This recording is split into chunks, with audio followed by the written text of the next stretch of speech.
E agora eu vou falar para o advogado do reclamante, em particular, e alertando o advogado da reclamada. Digamos que você tenha um processo que você não fez toda essa, digamos, lição de casa, de olhar atentamente e identificar atentamente isso. Quando você faz os seus cálculos, aí você não faz os cálculos como deveriam ser feitos, e digamos que você chega a um processo que o resultado foi que o reclamante tem direito a 60 mil reais. A somatória deu lá 60 mil reais. Muito bem. Você pleiteou lá seus honorários de sucumbência, etc, etc. Só que, infelizmente, o seu processo não estava adequadamente elaborado. E aí o outro colega que nos ouve usou de toda, vamos dizer, de toda a ferramenta, de toda essa orientação que está sendo dada, e ele conseguiu comprovar de que não tinha direito a tudo isso que está sendo pleiteado. E, no final, o processo resultou numa condenação de um ou outro item. Um ou outro item que representou, vamos dizer, em números, 5 mil reais. Pois bem, o reclamante, ele pode obter a justiça gratuita, comprovando a sua hipossuficiência, tudo mais. Mas ele não estará dispensado dos honorários de sucumbência que incidirão sobre a diferença entre o que ele pleiteou e o que ele conquistou. Entre outras palavras, no exemplo que eu dei aqui, você tem pleito, o pleito foi de 60 e a conquista foi de 5. Então, ele não logrou êxito em 55 mil. Então, ele pode ser condenado, isso é o que mais tem ocorrido, ao mesmo percentual que a empresa for condenada em termos de honorários, digamos 10%, então a empresa vai pagar 10% sobre 5 mil, então vai pagar R$ 500 de honorários, e o reclamante vai ter que pagar para o advogado da reclamada 10% da diferença do pleito e do executado, da sentença, que são 55 mil. Então, ele vai ter que pagar R$ 550.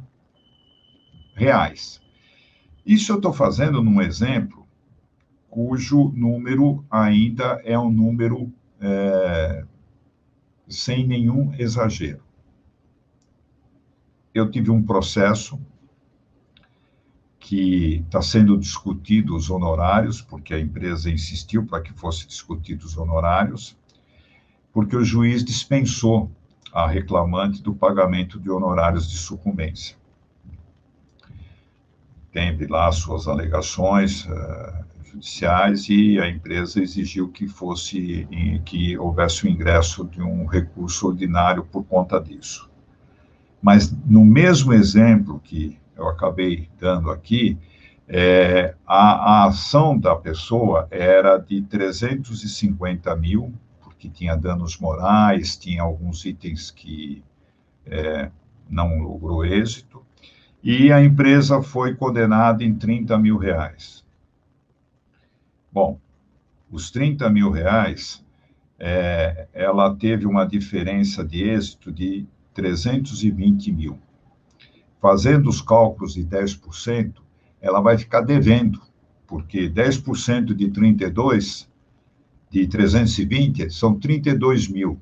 E ela teve um êxito de 30 mil da ação dela. Então, veja o risco que tem em se fazer uma ação inadequada. Uma ação sem olhar claramente aquilo que é direito do trabalhador. E você, colega, que é advogado da reclamada, você se atenha a esse item aqui, porque é algo que pode, e isso acontece muito nos processos, pode ajudá-lo a forçar, desculpe o termo, mas a forçar um acordo. Porque depois de tudo isso feito, na primeira audiência, há uma tentativa de conciliação. E essa tentativa de conciliação, normalmente são feitas algumas ponderações.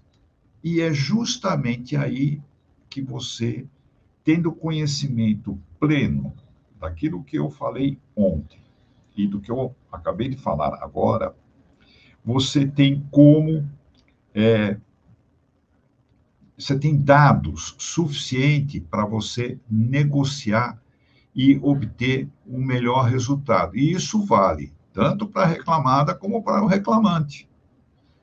Porque a partir da hora que você tem elementos ali para discutir, você convence, inclusive, os juízes. Muitos dos juízes hoje são elementos até que são calculistas, eles apresentam números, eles não simplesmente tentam uma média entre o que está pedindo, o que está oferecendo, não. Eles chegam a fazer alguns cálculos ali e apresentam proposta, então você tem que ter elementos para discutir isso de igual para igual com o próprio judiciário.